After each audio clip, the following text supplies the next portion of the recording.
Movie के start में हमें ये पता चलता है कि एक फेमस एक्ट्रेस एना फ्रिट्ज की डेड बॉडी पार्टी के दौरान वहाँ से मिली है। इसका मतलब ये था कि एना फ्रिट्ज की अचानक ही किसी वजह से मौत हो गई है और अब उसकी डेड बॉडी मॉर्ग में भी आ चुकी है। इसके बाद हमें दो फ्रेंड्स दिखाए जाते हैं जिनमें एक का नाम इवान था और वो दोनों अपने एक फ्रेंड पाओ से हॉस्पिटल में मिलने आए थे। असल में ये तीनों मिलकर एक पार्टी में जाने वाले थे, लेकिन पाओ की शिफ्ट तो 1 घंटे के बाद खत्म होने वाली थी क्योंकि पाओ इसी हॉस्पिटल की मॉर्ग में काम करता था। इसके बाद वो तीनों फ्रेंड्स बाहर आ जाते हैं और यहाँ पर ये तीनों खूब ड्रिंक करते हैं और वो एना फ्रिट्ज के बारे में बातें भी करने लगते हैं। तब इवान पाओ से पूछता है कि क्या हम उसकी डेड बॉडी देख सकते हैं। अब क्योंकि ये रिस्की था इसीलिए पाओ इनकार कर देता है क्योंकि ऐसा करने से उसकी जॉब जा सकती थी। अब क्योंकि एना फ्रिट्ज एक फेमस एक्ट्रेस होने के साथ साथ काफी खूबसूरत भी थी, इसीलिए इवान बार बार इंसिस्ट कर रहा था उसे देखने के लिए। तब इवान के इतना फोर्स करने पर उसके दोनों फ्रेंड्स मान जाते हैं। तो इसीलिए पाओ अपनी जॉब को खतरे में डालकर अपने फ्रेंड्स को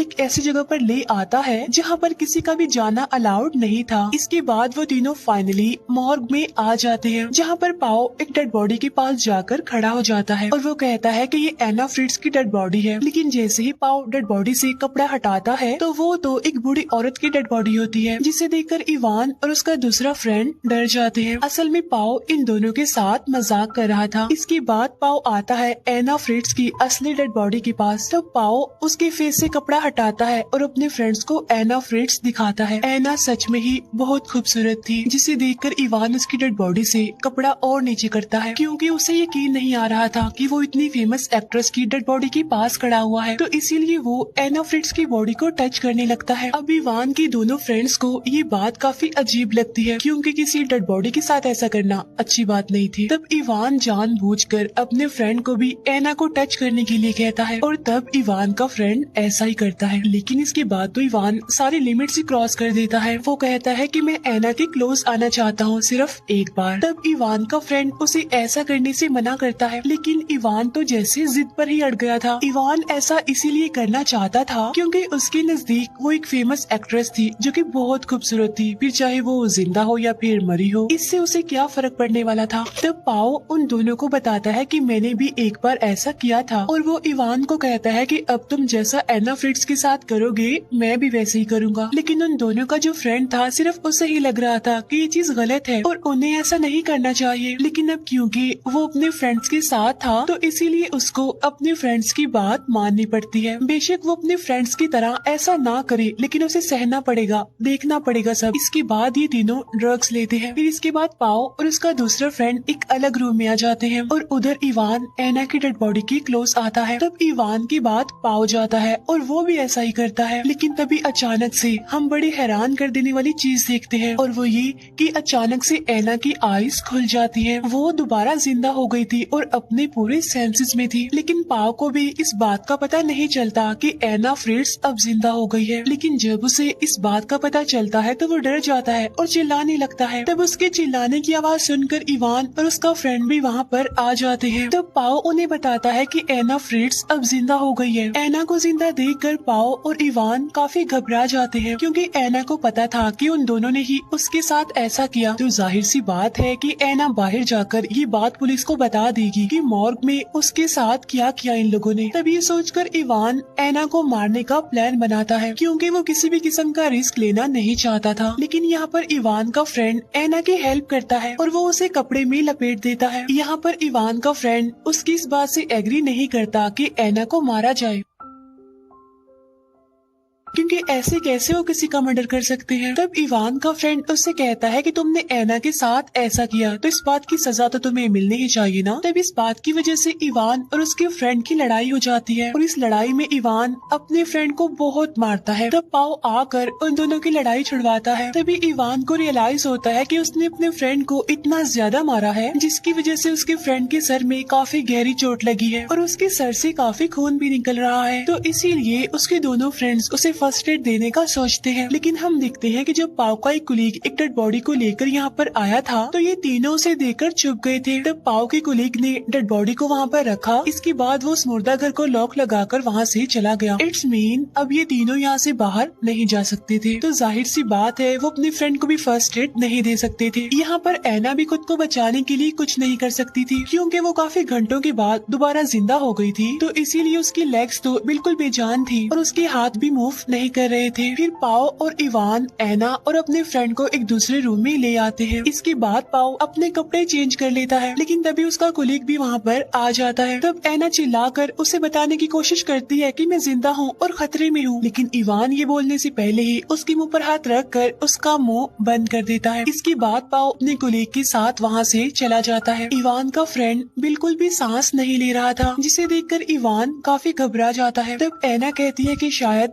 अब वो मर चुका है और थोड़ी देर के बाद जब पाओ वापस आता है तो उसे भी पता चल जाता है कि उसका फ्रेंड अब मर चुका है, जिसकी वजह से पाओ रोने लगता है। तो इसीलिए इवान उसे तसल्ली देता है और कहता है कि इसमें हमारा कोई कसूर नहीं है, ये सिर्फ एक एक्सीडेंट था। तब ऐना इवान को कहती है कि इस सब के लिए तुम्हें जेल होगी देखना। तब इवान उसे कहता है शट अप, अपना मुंह बंद रखो। इसके बाद इवान पाओ को बाहर लेकर आता है और प्लान बनाता है। इवान उसे कहता है कि अगर हम पकड़े गए तो हमारी लाइफ, हमारा फ्यूचर सब कुछ बर्बाद हो जाएगा, इसीलिए हमें अपने फ्रेंड की डेड बॉडी को कहीं पर छुपाना होगा, ठिकाने लगाना होगा, साथ साथ ऐना फ्रिट्ज को मारना होगा। अंदर ऐना खुद को स्ट्रेचर से नीचे गिराती है। वो उनके फ्रेंड की पॉकेट से मोबाइल निकालती है और हेल्प के लिए किसी को कॉल करने की कोशिश करती है। तभी पाओ और इवान भी अंदर आ जाते हैं और वो उससे मोबाइल छीन लेते हैं। इवान जब डायल हिस्ट्री चेक करता है तो उससे पता चलता है कि ऐना ने किसी को कॉल कर दी है, लेकिन उसकी बात नहीं हो पाई। तब ये दोनों ऐना को एक दूसरी जगह ले जाने लगते हैं और तभी उनके फ्रेंड की मोबाइल पर किसी की कॉल आती है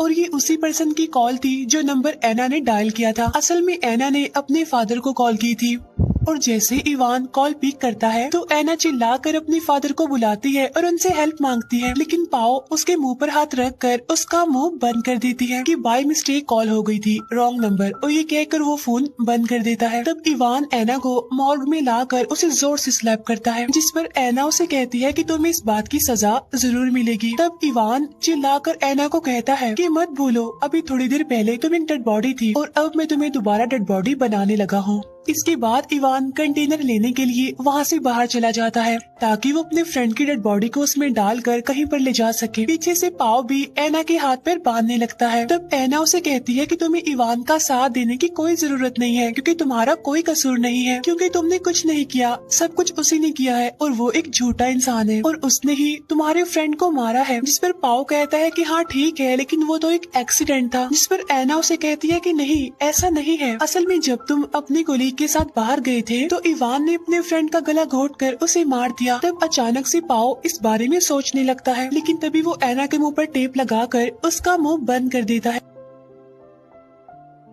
तब मौके का फायदा उठाकर ऐना क्रॉलिंग करते हुए मॉर्ग से बाहर आ जाती है और यहाँ से बचकर वो निकल जाती है। इवान भी कंटेनर लेकर वापिस आ रहा होता है, लेकिन पाओ खून साफ करने में बिजी था। तभी इवान वहाँ पर आकर पाओ को बताता है कि ऐना भाग चुकी है। तब ये दोनों ऐना को ढूंढने लगते हैं। ऐना जो कि क्रॉलिंग करते हुए अब लिफ्ट में आ गई थी और वो बस यहाँ से निकलने ही वाली होती है, लेकिन तभी इवान वहाँ पर आकर लिफ्ट का दरवाजा बंद होने से पहले रोक देता है और वो ऐना को लेकर दोबारा से मॉर्ग में आ जाता है। इसके बाद पाओ इवान को कहता है कि मैं जानता हूँ कि तुमने ही हमारे फ्रेंड को मारा है। जिस पर इवान उसे कहता है कि हाँ, उसे मैंने ही मारा था, लेकिन वो एक एक्सीडेंट था, मैंने जानबूझकर नहीं मारा उसे। जिस पर पाओ कहता है कि नहीं, तुम झूठ बोल रही हो, तुमने उसका गला घोंटकर मारा है उसे। तब ये बात सुनकर इवान नर्वस हो जाता है, जैसे सच में उसे नहीं अपने फ्रेंड का गला घोंटकर उसे मारा हो। लेकिन इवान फिर भी इनकार करते हुए कहता है कि नहीं, ये झूठ है और तुम्हें ऐना की बातों में नहीं आना चाहिए। इसके बाद पाओ और इवान डिसाइड करते हैं कि ऐना को किस तरह मारा जाए जिससे कोई भी सबूत ना रहे। तब इवान ऐना की सांस से रोककर उसे मारने के लिए कहता है, जिसके लिए पाओ इवान को एक कपड़ा लाकर देता है। तब इवान वापिस से कपड़ा पाओ को दे देता है और उससे कहता है कि मैं नहीं, तुम मारोगे ऐना को। लेकिन पाओ ऐना को मारना नहीं चाहता क्योंकि उनके फ्रेंड को भी तो इवान नहीं मारा था। अब क्योंकि इवान इस पूरे क्राइम का रिस्पॉन्सिबल खुद को नहीं बनाना चाहता था, इसीलिए इवान पाओ का हाथ पकड़ लेता है और जबरदस्ती ऐना के मुँह पर कपड़ा रखवाता है। तब वो लोग कपड़ा नहीं हटाते और ऐना एक बार फिर से